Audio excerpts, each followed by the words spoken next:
అన్నది. మా అమ్మ తెచ్చిన మల్లె పూలు ముడవనన్నది. మొగిలి చేత ముట్టికాయ తింటానన్నది. నాన్న నాన్న నాకు ఒక కథ చెప్పవా? నాకు చాలా పని ఉందమ్మ, వెళ్ళి మీ అమ్మని అడుగుకో.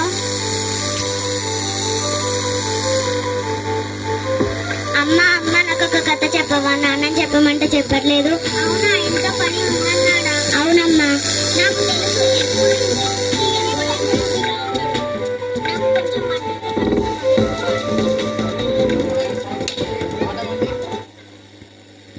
వీళ్ళు ఎప్పుడూ ఇంతే, కథ చెప్పరు, పాట పాడరు. నేనేం అడిగినా పనుంది అంటారు. నానమ్మ నానమ్మ నాకు ఒక కథ చెప్పవా? నా బంగారు తల్లి, నా చిట్టుకలో పెట్టుకుంటాం రామ్మ.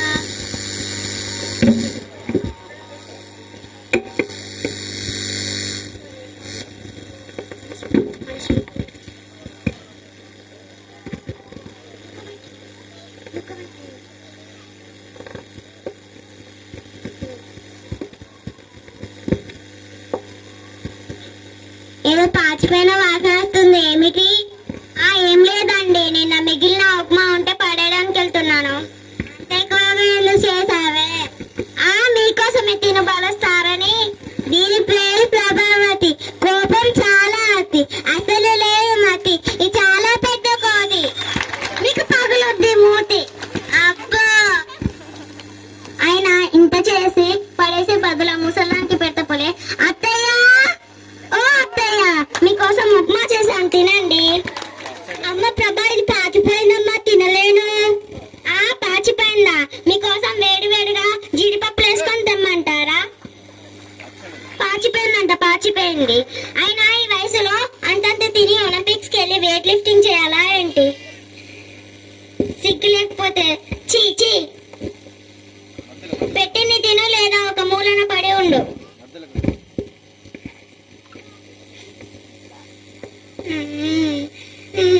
ఏమండి, నేను ఇంట్లో ఇంతమందికి చాకరీ చేయలేను. అంత పెద్ద చాకరీ ఏం చేసావే? మీరు పొద్దునానంగా ఆఫీస్కి వెళ్తారు, పాప స్కూల్కి వెళ్తుంది. మీరు వచ్చేంతలోపు ఆ ముసలానికి సేవలు చేసుకుంటూ ఉండాలా?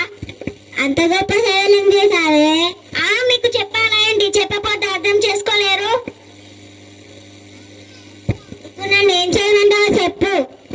ఈ ఇంట్లో నేనైనా ఉండాలి, లేదా ఆ ముసలైనా ఉండాలి? ఇప్పుడే చెప్పండి. ఈ వయసులో ఆమె ఎక్కడికి వెళ్తుందే? ఎక్కడికైనా పంపండి. ఆ ముసల్ని మాత్రం ఈ ఇంట్లో మాత్రం ఉండొద్దు. ఇప్పుడు చెప్పు, ఏం చేయాలో? ప్రతి ఊర్లో ఉంటాయిగా వృద్ధాశ్రమాలు, ఏదో ఒక వృద్ధాశ్రమంకి ఫోన్ చేయండి.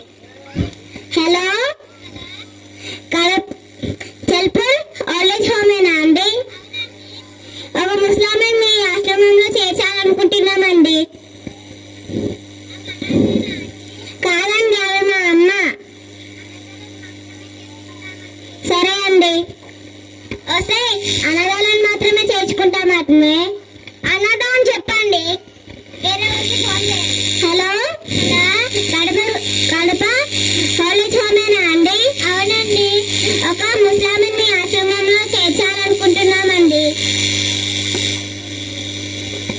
అనాథేనా అండి? అవునండి. సరే, రేపు రండి. ఓకే, ఇవాళే వస్తామని చెప్పండి. ఏం మాట్లాడాలో కూడా తెలియదు. చీ. ఏంటి నాన్న, నాన్నమ్మని ఎక్కడికి తీసుకెళ్తున్నారు? నీకెందుకే, నోరు మూసుకొని చదువుకోపో.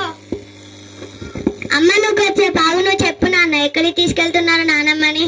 నానమ్మకు వయసు అయిపోయిందమ్మా, అందుకని ఇంట్లో చూసుకోలేకపోతున్నామని మీ నానమ్మని రేపు ఓల్డేజ్ హోమ్కి ఫోన్ చేశాం.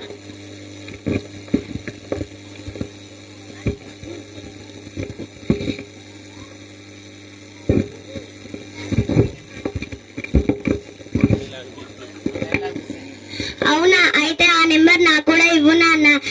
మీరు ముసలి వాళ్ళు అయ్యాక మిమ్మల్ని కూడా అక్కడికే పంపిస్తా. ఎలా మాట్లాడుతున్నా చూడండి. ఆ ముసలాన్ని గారమ్మ వల్లనే ఇది అనే తయారైంది. అమ్మ, నిన్నుకు వచ్చే బాగమన్నానా? ఇందాక ఆ పాచిపోయిన తిండి మా నాన్నమ్మకి పెట్టావే, అదేదో నువ్వు తినొచ్చు కదా, లేకపోతే నాన్నకు పెట్టచ్చు కదా, లేకపోతే నాకు ఇవ్వచ్చు కదా. ఎందుకు అమ్మ నీకు నాన్నమ్మ అంటే అంత కోపం? డీటెయిల్ ఏమైంది నాన్న? నన్ను చిన్నప్పుడు ఎంత బాగా చూసుకున్నావు, నానమ్మ కూడా నిన్ను అంతే బాగా చూసుకుంది కదా. అంత మాత్రం అర్థం కాలేదా? నీకంటే నన్ను నానమ్మనే బాగా చూసుకుంటుంది, రోజు కథలు చెప్తుంది, పాటలు పాడుతుంది, నాతో ఆడుకుంటుంది. నానమ్మ వెళ్ళిపోతే నాతో ఎవ్వరు ఆడుకోరు.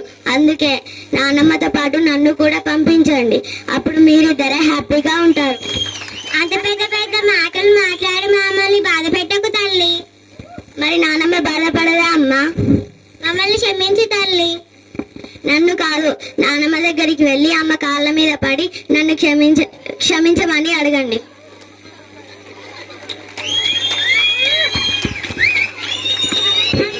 మమ్మల్ని క్షమించండి అమ్మా, మమ్మల్ని క్షమించండి అత్తయ్య, మీ విలువ తెలుసుకోలేకపోయాం. వెరీ గుడ్, ఇంకా లేవండి. క్షమించింది, ఎందుకంటే మా ముసలి బంగారు కొండ.